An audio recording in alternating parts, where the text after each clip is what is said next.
Too much age other for mema obibia akwaba ede abagano wahala dwumedie yi eso nyankopon enhia mo sedane da munya ebreji edwa etie ensem a yede ebesom mo ewo eye ye dwumedie yi eso na wotwe a etwam ekone awieye na no memenda yante asemde de yakote ya ene se ye nua bema ye papa ya de nyina Bishop Nyarko wadani benkum eso na se de mamonim no owu atwede wo heba ko emfro eyeden ya wo no edamansan ko mobia ebekono mako na sene wo bi ebekono no ene be kire yawana nyoma ebe free mu ede aba na Kumawood actor na yenua be mai wo free mu no timu se ekoye Ghana fo bebre na eya na obia enda endwen se papa yi anase abrante yi obaba be free mu entampa because they will be any man say ya COVID-19 na ekunkum enkrofo na ebi nsusu enim se enkrofo yare ehhehwe wo mo ho no ebetimi ama wo mo ewu empe free mu jam na enomo de se de ye ka no obi enim ochena asem obi enim adechie mu nsem de kwoti ya ne se yenua be mayi ewu na no ema Kumawood actors and actress no bebre na eba bonten ebebe kasa ye ede efa hom so for Apostle Rabimpo ede betu edwa ese abrantie yi dutuo na enya anu nti ema ne hwe ne kra enkwasa no ewo ni movie industry na se wo mo no wo mu twasini no wo mo na eto no edu betu odwa ne nua no so de betu odwa se na wo yare no wo colon cancer stomach cancer no so eka ho ebi na enkrofo bebeji di se adenti ne yedi yani asi actors ne actress no so wo mo ne betimi ato na edu abusuafo betimi aka ho se wo bi abontinsu ne betimi aye wo krampo na efie nipa ambono chi anase anka ne ho anye ne duondom ye amma no that assurance say ye tawachi nya de say abontinsu nimpo no obenya that courage obenya that vigor no say wo ye bibi e de atia enti wo huni say owo no so no efiefo eka ho na asofo a ene de wo no so ede ne nsem aba betu dwa na say nyoma na social media circulate enyina say Nyarko wu a wawu no enkrofo mienu a wo mu edi nachi a anhwa wo no eba besensen wo mu kom yenua ba nana ama Mcbrown wone Emelia Brobey wo mu na sofo a ne din ene Prophet Kingsley Asante wo ye founder and general overseer ede Firehouse Chapel International ewo Kumase wono ene de sansem way ebebetu edwasem Bishop Nyarko ne death no it was a plot by family members and Kumawood actress and actors ni ebi na say womo ni sanu anasa womo target womo so ede owo ani anase owo bofo ebekwa kogina womo nchen pa nana Mcbrown de otosu ebiem ene yenua ba Emelia Brobey womo ene enkrofo mienu a sofu yi ebo womo din se enche womo ebetoa Bishop Nyarko ewo asamando ni nyina ese plot na ekoso na no enua ebiem no mo pese wo ploto edi etiasa emaya emienu ewe enti wode kokobo ema womo se womo enye ahweyie ewo na omumpe sofo awarding wonam wo hye na wo muntimi emfa wo mutin kwhye na se ena won bompa ye emfa mo muntwitwa sa enomanim na won wo ka we no enya de se wo ka because of so wo ye obi a wo hye enkombone prophet of doom or no one yet that type ni be and now say wo kasa we enoma we just because of say be up hype we and in summer what the etu jana ebiem no release that was in 2017 and when you that revelation na ever the plot of this nkrofo we miensa but just that say one face and show when you're the face of the people yes I ya plotted this evil thing against them no enti Bernard Nyarko ewu ye no and that revelation no as eba na ni Tr0uble back ama na hunu say ni nipa wo mo etoso biem eye nana Mcbrown ene Emelia Brobey na ebusua wo din same way etu dwan Ghana for so mo metwa mo so fi ya na ade se wonu ade ne ho aba anka Ghana de nke yesu wie ye nyan hemu yempo wo de same way baba beto abonten ene wo makro sofo yi papa ebinum say as at 2017 3 years now afei na watimi akai se wo ba abonten aba be ka same way entin ka brantie no enwu a anka nya de se wo be ba abonten ka oda so tiase anka still this revelation eda so ewo ho no abra wombo so Tr0uble wo mo bia ente de be wan se ne se nka yempo free mu na nkomo miensa bewu a ankomo bua bom ansa na wa ba bonten aba beka jai de wo ye no se wo kasa ne we enye nkwamsha wo hye because of say o hye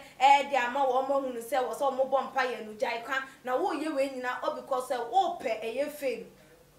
and I will pay hype, send for epe hype. Amaya ka say, so for we so aba, one also so edin sembi say aba betu eja, and no, and I would dip a moon ejuma enti jadia wo ye no cram, not yen jai etie, yen ya binum and so edia, one more echire moon.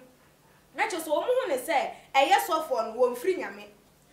Denti a womo kan say won free nyame ni nyina eye say eba ne sen na wutimi enya eye revelation ede efa obi ehun na wo be ya enhwehan atena ho no mo se boni ensi ansa na waba abonten aba be kana senti entinka nipa na enwu a ankanya de sen ka beba abonten anana abusuan moma yentie eye adwenkyere no ebi yenua kwashi Joshua ede ode eba was saying now people are running from poverty to prophecy. Lord have mercy on us, because all of them is because of money. They are doing all this because they want something to eat. Betty Edia Wade Eba was say it has been revealed to you by God. Or say it has been revealed to you by God as you said. Then why didn't you pray to cancel it? Don't say you are not a prophet of doom. You are. Or no so Edia no say Nyankopon dade we yedi e dia cho dada wantimi ambo obi amane wantimi amama meka hwe entimi ambo mpa ye amfa entwem wugya honom kasa wonye prophet of doom oye pa yenua ye Elizabeth e dia wode e ba ye osem you had the revelation in 2017 and you are now saying it. If Bishop is still alive, would you have come out to say what you claim God revealed to you? Hypocrisy. Yenua Vera and so Ediode Eba was saying, why all these insults? This generation doesn't learn sense but stubbornness. That's why the coronavirus has taken over the entire world until we come to the knowledge of the truth and respect men of God. One also so Gloria Ediode Eba was stomach fake pastor. You call yourself a prophet. Shame on you. Yenye bi enso edia wode eba ye ni din enkan wo si I don't even know what to say, because you people there, you are now saying that you are not doing this because you want to seek attention or fame, but that's what you are doing. What you are doing is not the work of God. You are doing this because you want attention, fame and hype. You are a prophet of doom. All those that you are classifying yourself that you are not, that's the same thing that you are. One also so edie no. Yenya bi and so edo de eba ni din any year delight or say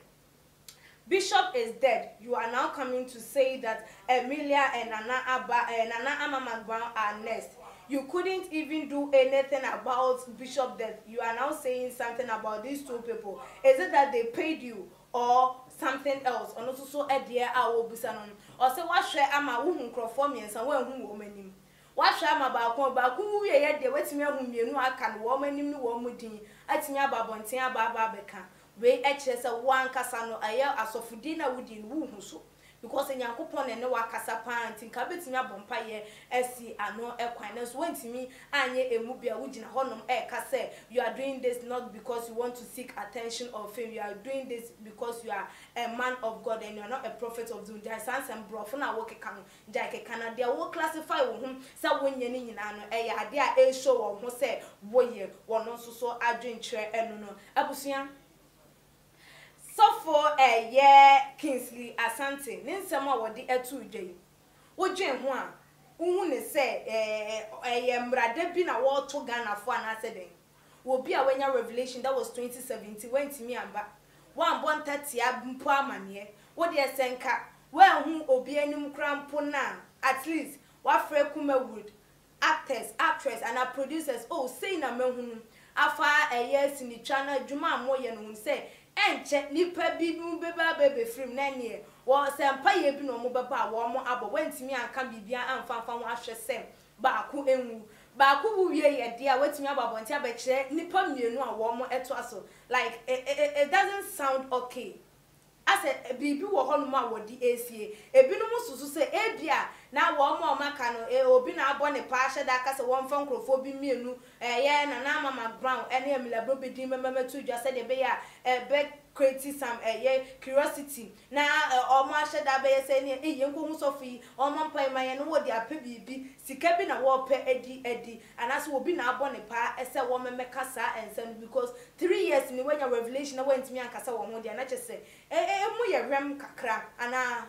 onso wa dwen kire wo sen ensem a ekoso say Bishop Nyarko wenya egwawie esu ana de beka bia eni wonma ebetimi ede no ababa yese de emu edi ama no ekono yinma wo mo enko na emum de aka no ena ye bo ho ban ye na Mcbrown ene Emelia Brobey wo mo din ababetu de wo mo so den ena wo mo beye ede afa revelation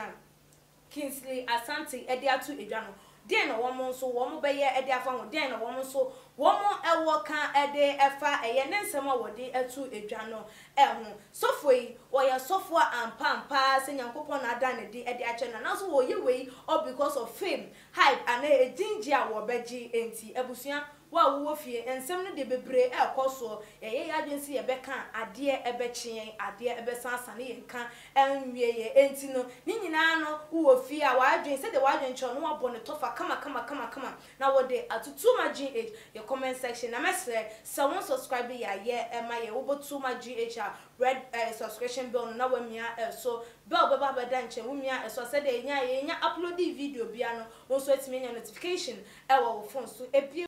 so share for mo abusuafo all the social media platform no so na adwentwe bia wo no wo de etu edwa ye bekenkan ede amamu munua ba akes kapana na so menimu edi ehye dasene ye besane hye makram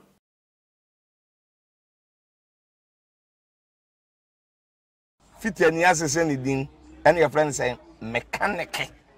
na prophet kumichacha ma sesa me YouTube no ba bia me hwe bia ma change afro ene maba too much GH hwe na prophet kumichacha me so me hwe